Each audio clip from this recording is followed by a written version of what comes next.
So ayan mga boss, magpapainom tayo ng tubig ng niyog. So ito yung gamit natin na tubig para sa gagamba. Ayan.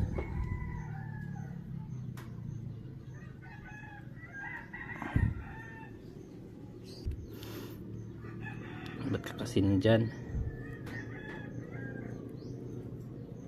So ito lang, tatlo lang to. Ayan. Yung bagong ng itlog.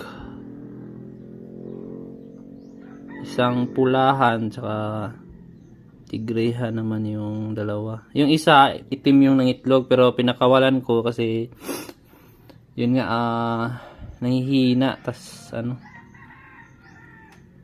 pinakawalan ko na lang muna.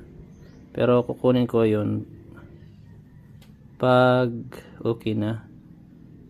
Yan. So yung pinapainom natin is tubig ng niyog. Yan. Buko.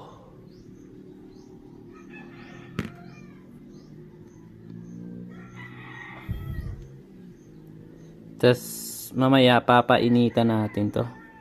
Ibibilad natin sa para medyo lumakas ulit.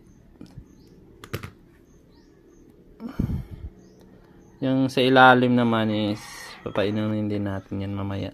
Ito yung mga selected natin na malalaki. Yan.